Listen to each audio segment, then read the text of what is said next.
స్పష్టమైన మెజార్టీతో అధికారంలోకి వస్తుందని హరిరామ జోగయ్య వీడియో రిలీజ్ చేశారు.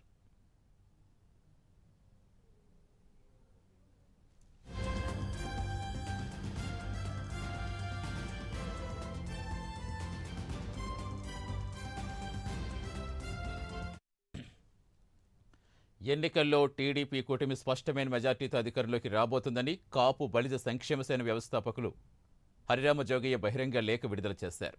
ఫలితాలపై తన అంచనాల గురించి 6 నిమిషాలు నిడుగుతూ ఉన్న వీడియో రిలీజ్ చేశారు. తెలుగుదేశం 100 స్థానాల్లో, జనసేన 16 అసెంబ్లీ సీట్లు, బీజేపీ 5 అసెంబ్లీ సీట్లు గెలవడం ఖాయంగా కనిపిస్తుందని పేర్కొన్నారు. టీడీపీ కూటమి ప్రజలకిచ్చిన హామీలు హోరెత్తిస్తుంటే వైఎస్ఆర్ పార్టీ హామీలు చతికిలపడ్డాయన్నారు. రాబోయే కూటమి ప్రభుత్వంలో చంద్రబాబు మొదటి స్థానంలో, పవన్ కళ్యాణ్ 2వ స్థానంలో అధికార హోదాల్లో అలరించబోతారని జోగయ్య వివరించారు.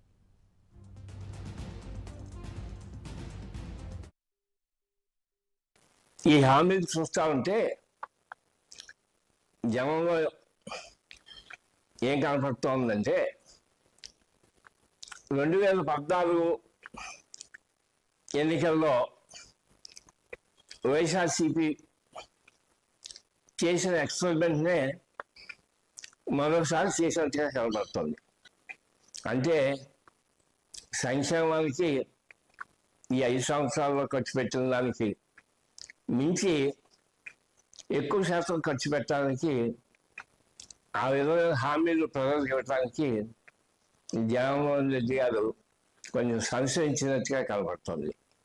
అయితే రెండో పక్కన జనసేన, తెలుగుదేశం, బీజేపీ కూటమి వారి యొక్క ఉమ్మడి మేనిఫెస్టోలో ఇచ్చినటువంటి హామీలు, జనానికి ఇచ్చిన హామీలు చూస్తూ ఉంటే ఈవేళ జనం ఆ హామీల పట్ల ఎంతో సంతోషాన్ని ప్రకటిస్తున్నారు.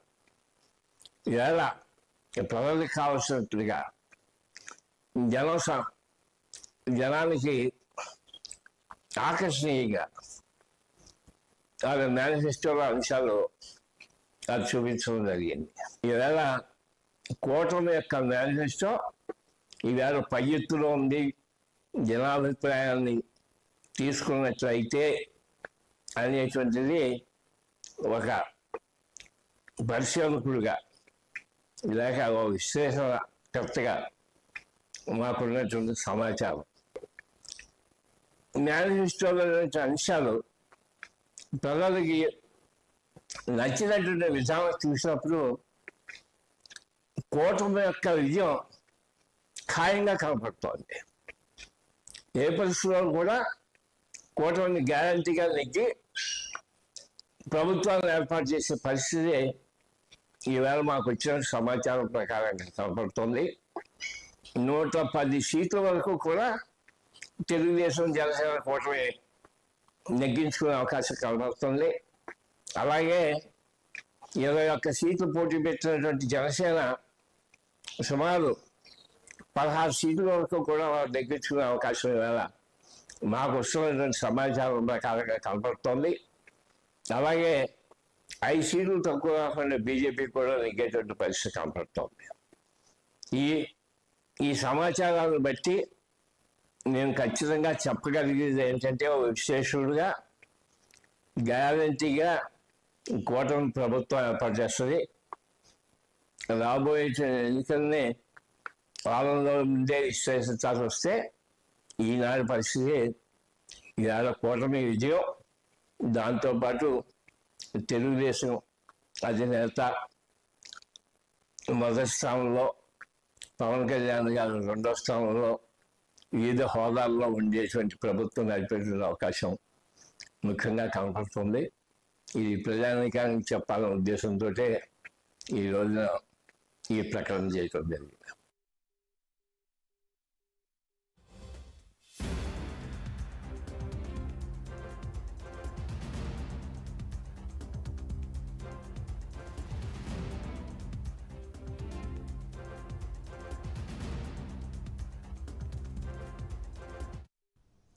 ఏపీ ఎన్నికల్లో కూటమి విజయం తథ్యమంటూ హరిరామ జోగయ్య లేఖ విడుదల చేశారు. పూర్తి సమాచారం ఇచ్చేందుకు మా కరెస్పాండెంట్ రాంబాబు జరుగుతున్నారు. రాంబాబు, ఇంకా లేఖలో ఏ అంశాలు ప్రస్తావించారు జోగయ్య గారు? సతీష్ కొద్దిసేపటి క్రితం రిలీజ్ చేసిన లేఖలో హరిరామ్ జోగయ్య, కాపు బలిజ సంక్షేమ సేన అధ్యక్షుడు హరిరామ్ జోగయ్య కొద్దిసేపటి క్రితం రేఖ రిలీజ్ చేశాడు. దాంట్లో సారాంశం జనసేన, తెలుగుదేశం, బీజేపీ కూటమి ప్రభుత్వం ఏర్పాటు చేయబోతుందా అనే క్వశ్చన్ మార్క్ తో రేఖ రిలీజ్ చేయడం జరిగింది. రాష్ట్రంలో ఎన్నికలు అయితే దగ్గర పడుతున్నాయి. ఏదైతే పార్టీలన్నీ ప్రచారాలు అయితే హోరెత్తిస్తున్న పరిస్థితి ఉంది. ప్రచారంలో కూటమి కూడా ముందస్తులో ఉన్నట్టుగా కూడా తన దగ్గర సమాచారం ఉందంటున్నారు. అలాగే ఎవరైతే పోటీలో ఉన్నారో ఇద్దరు కూడా రెండు పార్టీలు, అటు జనసేన వైఎస్ఆర్సీపీ పార్టీ, ఇటు కూటమి కూడా రెండు కూడా మేనిఫెస్టోలు అయితే రిలీజ్ చేసి చూసుకుంటే కూటమి మేనిఫెస్టో ప్రజలకు ఇచ్చిన హామీలతో హోరెత్తిస్తుంటూ ముందుకెళ్తుంటే ప్రజల్లో కూడా కూటమి మేనిఫెస్టోకే ప్రజలందరూ కూడా మద్దతు తెలుస్తున్నట్టుగా తెలుస్తుంది. మేనిఫెస్టో పట్ల అటు పార్టీ కేడర్, ముఖ్యంగా పార్టీ నాయకులు, పార్టీ కేడర్ కూడా చాలా ఉత్సాహంగా ముందుకెళ్తున్న పరిస్థితి ఉంది. అదే సమయంలో అదే రకంగా అదే ఉత్సాహంతో ప్రజల్లో కూడా మేనిఫెస్టో తీసుకెళ్తున్నారు కూటమి తరఫున Telugu Desam party, Janasena, BJP cadre నాయకులు.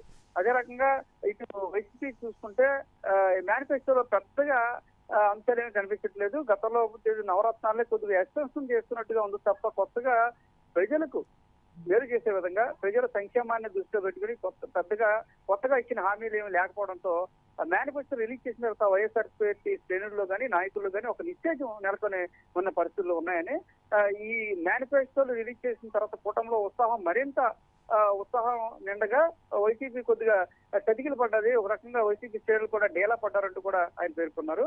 ఆయన తనకున్న సమాచారం మేరకు ఏదైతే కాపు బలిజ సంక్షేమ సేన సభ్యుల నుంచి రాష్ట్ర వ్యాప్తంగా ఉన్న వీళ్ళ నుంచి వచ్చిన సమాచారం మేరకు దాదాపుగా తెలుగుదేశం పార్టీకి వచ్చే అసెంబ్లీ ఎన్నికల్లో 100 అసెంబ్లీ సీట్లు, జనసేనకి 16 అసెంబ్లీ సీట్లు, అదే రకంగా బీజేపీకి 5 అసెంబ్లీ సీట్లు, అంటే మొత్తం 121 సీట్లలో ఈ కూటమి గెలవబోతుంది. 2014లో ఏదైతే జనసేన, బీజేపీ, తెలుగుదేశం పార్టీ కూటమి పోటీ చేసి అలాగా ఘన విజయం సాధించాయో అదే పరిస్థితి రిపీట్ అవుతుంది అనే అంశాన్ని కూడా చాలా స్పష్టంగా చెప్పారు. అదే రకంగా రాబోయే కూటమి ప్రభుత్వంలో మొదటి స్థానంలో చంద్రబాబు నాయుడు, రెండవ స్థానంలో పవన్ కళ్యాణ్ అధికార హోదాల్లో అలరించబోతున్నారు అనేది ఆయన యొక్క విశ్వసనీయ సమాచారం అంటూ కూడా ఆయన పేర్కొనేది జరిగింది. మొత్తంగా చూసుకుంటే ఏదైతే మొదటి నుంచి కూడా కూటమికి అన్ని అవకాశాలు కలుస్తున్నాయని చెప్తున్న జోగయ్య మేనిఫెస్టో రిలీజ్ తర్వాత మరింత రెట్టింపు ఉత్సాహంతో కూటమి ముందుకెళ్తుంది. జనసేన కానీ, TDP, BJP, Bharatiya Janata party నాయకులు, కేడర్ కూడా ఉత్సాహంగా ముందుకెళ్తూ ఆ మేనిఫెస్టోని ప్రజల్లో కూడా చాలా ఉత్సాహంగా తీసుకెళ్తున్న పరిస్థితులు అయితే ఉన్నాయి. అటు పార్టీ శ్రేణులు కూడా ఉత్సాహంగా ముందుకెళ్తున్నారు.